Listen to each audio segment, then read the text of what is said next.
Hey Matt, tell me why, out of all the universities in the United States, why did you choose the University of Pittsburgh?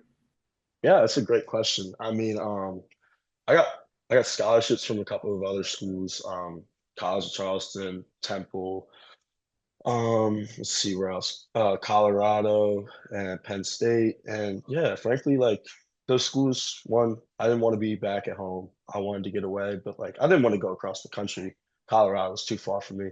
And also I just feel like I grew up in the suburbs, but then I also grew up in Philly and like I really I love the city life. Like I'm like I'd like to say I'm like a city boy. Fishing, hunting, not for me. You know, Biking around the city, walking around, taking the bus down to downtown or uptown. Like it's cool. Like that's I like the pace of I move at that kind of pace. So like going to Pittsburgh, I saw opportunity not only for academics because they're like recently, especially like they've been a highly competitive academic school. Have a good reputation, which is like always comes first. And then the location, 4.5 hours away from home, perfect location where like I could do my own thing, but at the end of the day, I could take a bus. I could take a mega bus back home if I really needed to. I don't really gotta take a plane.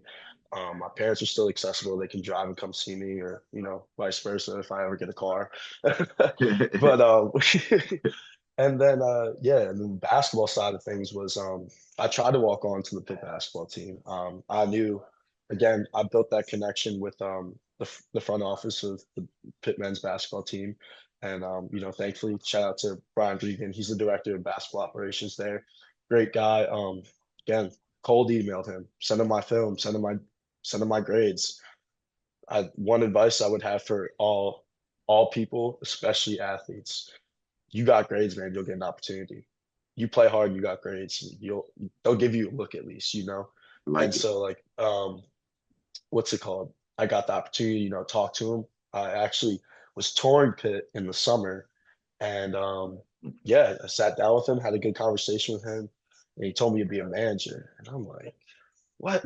A manager? I've been starting for like 2 years now at this point. Like I've been getting recruited, and I'm be a manager. Like I want to walk on, but yeah, like and then he gave me an opportunity.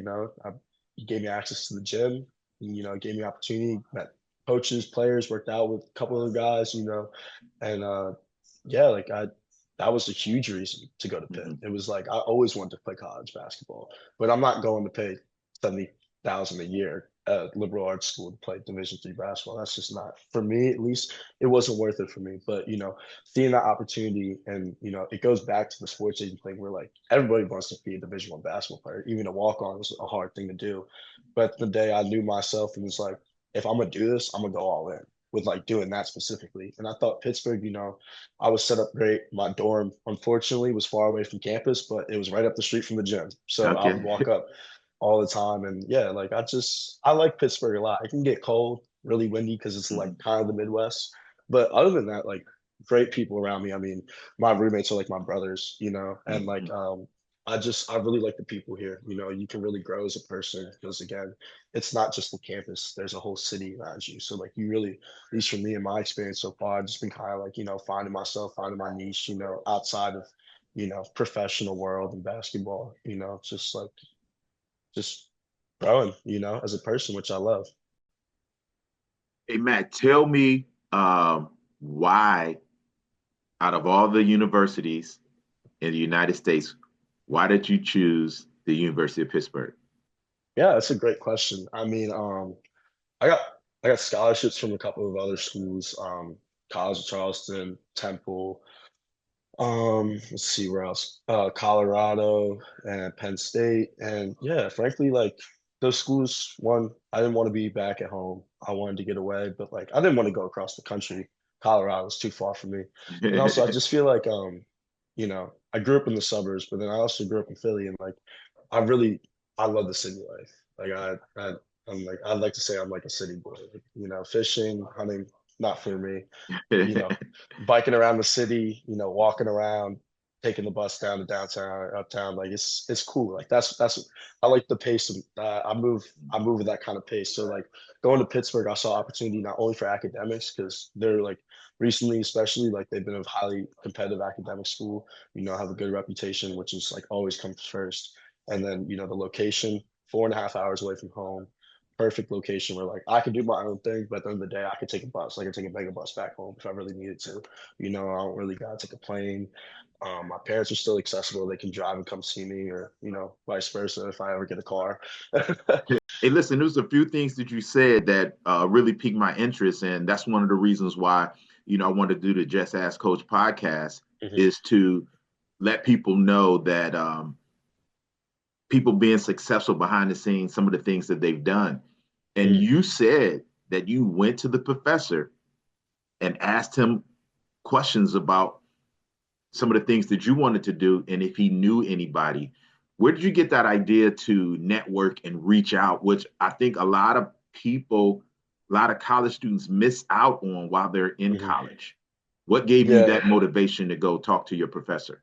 Well, at the end of the day, like again, everything's going to tie back to basketball. My whole life has been surrounded by basketball. So, trying to get recruited and stuff like, you know, being from Ruston, yeah, we have a good rep, but we had Baruch before me, but at the same time, I was a sophomore, so the recruitment was late for me. I didn't really know nobody. It was hard. I was the first like real like athlete early in my family, so I learned how to network with other people, and yeah, just learned how to like reach out to coaches and stuff, and what's it called? Just learn how to cold call people, cold email, follow up. It's a lot of the small things. And fortunately, I was raised around, like hardworking parents, and I saw it firsthand, like with my own dad, networking stuff, making phone calls, and like, so I realized he told me this, which I really like resonate with and live my life about is like, he doesn't believe in luck. It's the opportunity you set yourself up with that gets you that lucky shot. You know what I mean? You Yep. set yourself up, and it's like, if you do the right things and you're really trying to pursue it and you take it with the passion and the energy, things are gonna happen, because at the end of the day, ev- everybody wants to be a sports agent, everybody wants to pursue something, but at the end of the day, how bad do you want to go get it? Because if you want to go get it, it's those people, that really make that first move, that first jump, and that's really what I've been harping on right now. I mean, I'm only 20 years old and like just again just trying to make as many moves as possible to build my personal brand, build Prozone, build everything around me, because I just want to all grow together. And Matt, that's one of the things that I wanted to have you on to talk about, just your, motivation and your drive to not wait and go out and get it. And you talked about it a little bit with your parents, Uh, but I also see hardworking parents and young people still mhm. not willing to put themselves out. Yeah. Where did you get that from?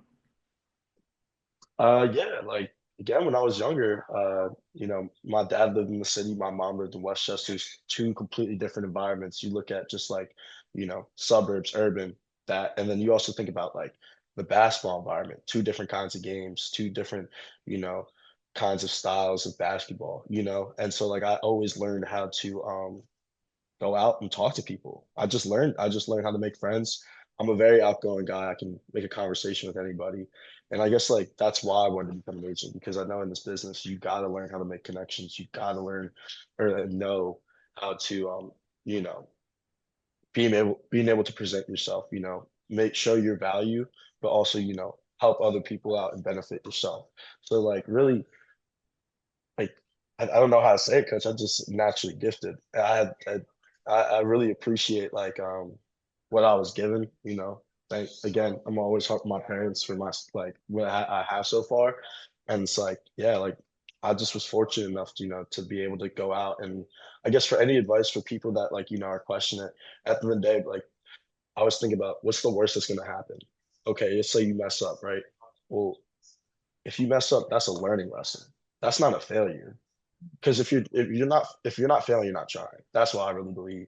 And Right. like, you got to accept failure because like again, sports, basketball, you got to accept like is sometimes it's not going to be your day. And you knew this too. Like with me personally as a player, I used to harp on mistakes, get in my head mentally. And I guess like, growing into a young man, you smile because you know it too. You would be like, just stop, just get out your feelings, just play the game. You know what I mean? And that's why I started learning. Like, unfortunately, um, I started figuring that out at when I got to college, and yeah, I was just like, look, you're gonna have off days, you're gonna have bad calls, you're gonna have times when you reach out to a player and they just dub you, they're not going to talk to you, or even an agent, they blew you or something. But at the end of the day, you have to understand your value, your goals, what you want to accomplish. And you can't let that, like, you can't have tunnel vision, but at the same time, you can't let that negative energy affect your positive energy, because at the end of the day, you got to conduct yourself with that positivity that radiates all around you. And then you see where it goes.